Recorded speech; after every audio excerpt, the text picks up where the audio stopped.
Tonight on Fact or Faked, Paranormal Files. A train comes, kills them all, including the bus driver. You can see it actually in the distance. It's super bright. I see the light. It's really, really bright. Release the brake. Oh my gosh! Bill, we're going black.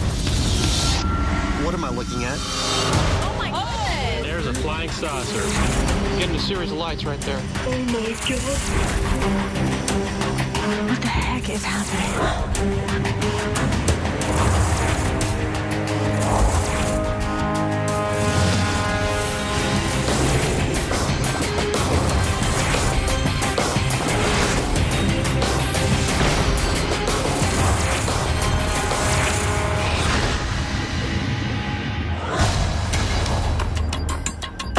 Hey guys. Yeah. How's it going? Hey. How you guys doing?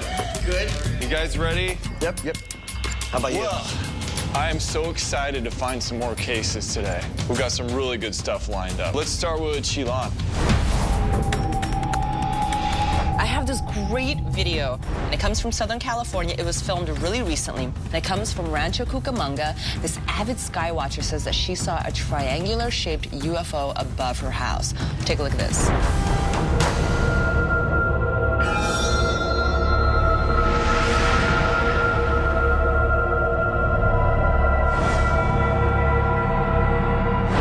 Triangles are a curious UFO. In the late 40s, they started to appear mainly near military bases. So there was speculation that maybe it was some sort of military craft, but they started to appear in the 70s in residential areas. Well, I went ahead and had this video clarified for you guys so you can see a little bit better what it might be. Take a look at this.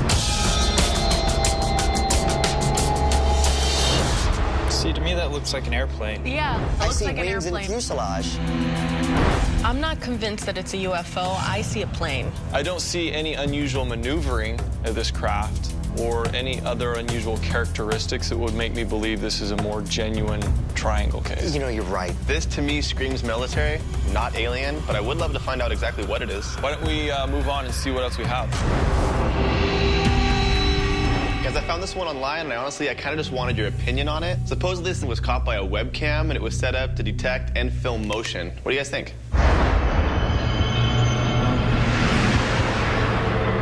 Wait, okay, so... Seriously? The first thing I noticed about this is the shape of it is very defined. It's not like our typical fuzzy ghost that we're seeing all the time. It's very, you know, chiseled and defined. Guys, this is CG. This is an opaque CG effect that he just overlaid on the back. I mean, you can even see the resolution of this ghost, if we're calling it that. Yeah. It doesn't even match the resolution of the rest of the images. It doesn't take long to figure out that this was a complete fake. That was fun, but let's move on. Bill, what do you have? Have you guys heard of the Paulding Light of Michigan? Thousands and thousands of people over the past 40 years have trekked into the woods on this road to see this light that is very reliable. It's very mysterious. It changes in intensity and in color. And if you roll the video, let's take a look at it, and you'll see this light appearing on the horizon.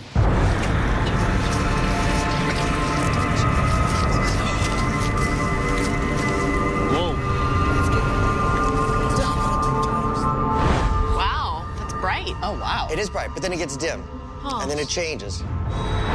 It's been appearing for decades. Really? Yeah. What do you mean when you say it's very reliable? It's every night. One of the backstories is that this is a ghost light from a railroad switchman who was trying to signal a train that there was a stalled train on the tracks, and he had his light, and the second train crushed him, so he was killed on the track. And this is his ghost light forever warning the second train. It looks like it's just above the horizon, so we have a lot of things that we could actually put to the test to try to see if we can solve the riddle of the Paulding Light. Well, I love this story because I love the fact that there are hundreds of thousands of witnesses. I love the fact that there's so much local lore around it, and people are really just confused as to what this could be. I really like this story. I mean, and just the fact that it appears every single night, too. That's pretty exciting. Sounds like everyone likes it. It's really consistent. It means that's something that we could be able to test with it. So I think we should put that up there for right now and move on, see what else we have. actually have a great video right here from California. A guy filmed it. He captured what looked like a jellyfish-shaped UFO in the sky. Okay. When he posted it online, it became wildly popular, so I wanted to show it to you guys.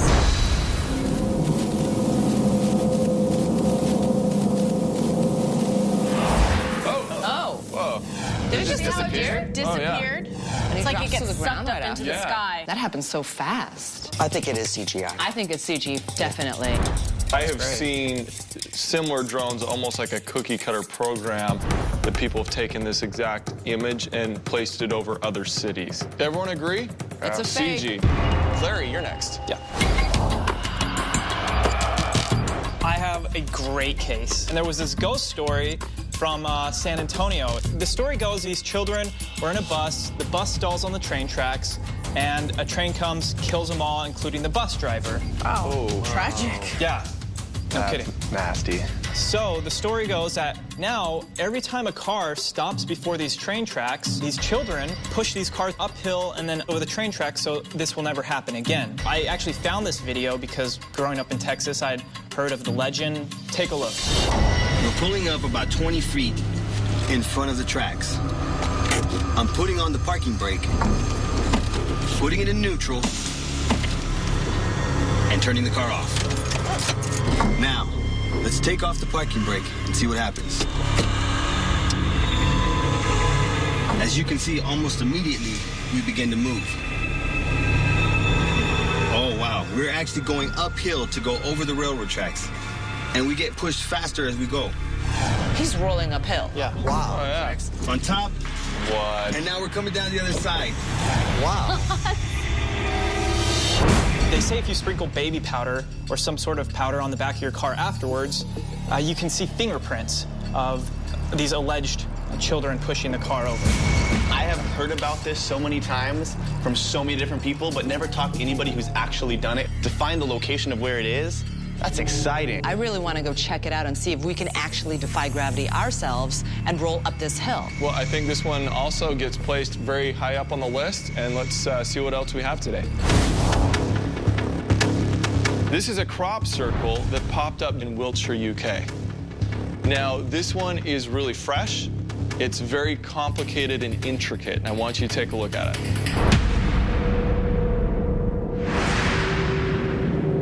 Wow, that looks incredible. Crop circles, just like this, no matter how complex, can be man-made. It's the ones that are of a mysterious origin that are the most interesting, and you really can't tell the difference from looking at them from afar. You actually have to go within the circle. So let's talk a little bit about the idea of how these things are created. I have a video for you. Okay, there was a lady named Carrie McKenna who went to a nearby crop circle where the one I just showed you was and discovered this in her video. She sees this brilliant ball of light out there in the field. It looks like a dandelion. You know how they sort of float through? Yeah, I think crop circles is an amazing phenomenon out there. I'm not sure if this ball of light, if it's connected when we investigate a crop circle, could be something extra that we tack on, but I just feel like the crop circles as its own thing is really important, and we should take another look at it. The fact that there's two separate events here occurring in the same location, that gives me some validity to seeing this as worthwhile. We've seen a lot of really good videos today. I think we had a couple that were way up there that we were considering.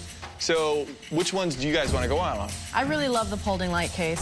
I do too. I like the Paulding light case. Okay. Me as well. 2 for Paulding lights. I like Paulding lights as well. 3 for Paulding lights. I like crop circles, but I'm partial to Texas ghost tracks. Yeah, I'm all about the ghost tracks. I mean, the fact that you're defying gravity, is this really happening in Texas? That's what I want to find out. I think we have our 2 cases. As far as Texas goes, Larry, you found the case. I think it looks great. I will go and help you with that experiment. I'm thinking of some ideas that Chilan might be able to help us out as well. Oh, I've already got my ideas set. Ready to go. Okay. The 3 of us will go to Texas, and that leaves the 3 of you to go to Michigan. Let's get to work. Okay, go ahead.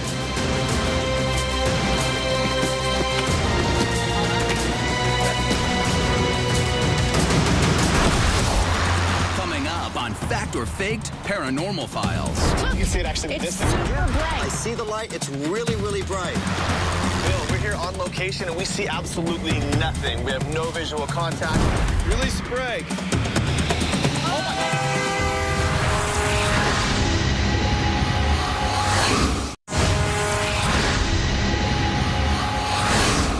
Have you guys heard of the Paulding Light of Michigan? Oh, wow. That's bright. There is a train track in San Antonio, Texas. You put your car in neutral at the bottom of the hill, and the spirit of these children come out and push you over the train tracks to safety? I think we have our 2 cases. Let's get to work.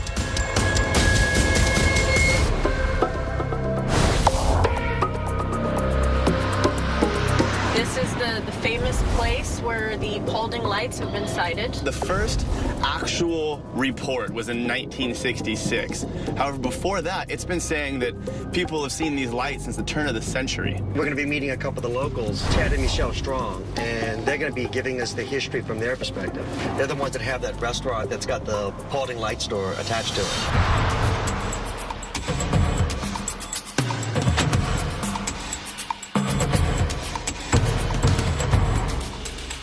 Hi. Hello there.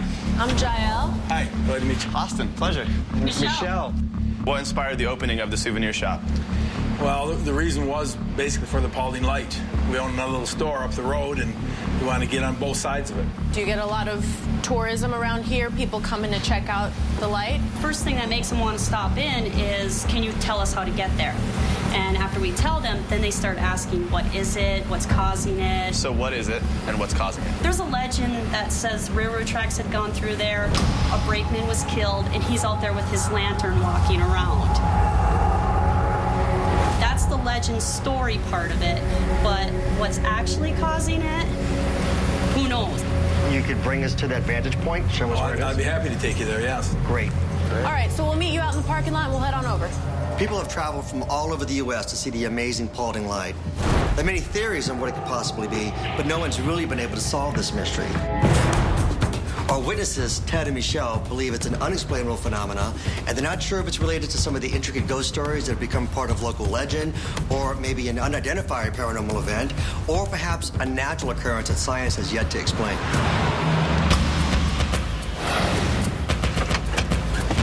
Hey, Ted. It's down here, guys. You can tell this is the exact location of the video.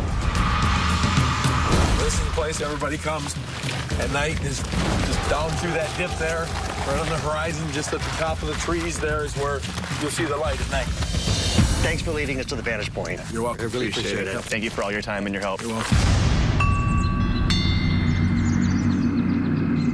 We've got a crowd starting to gather behind us right now.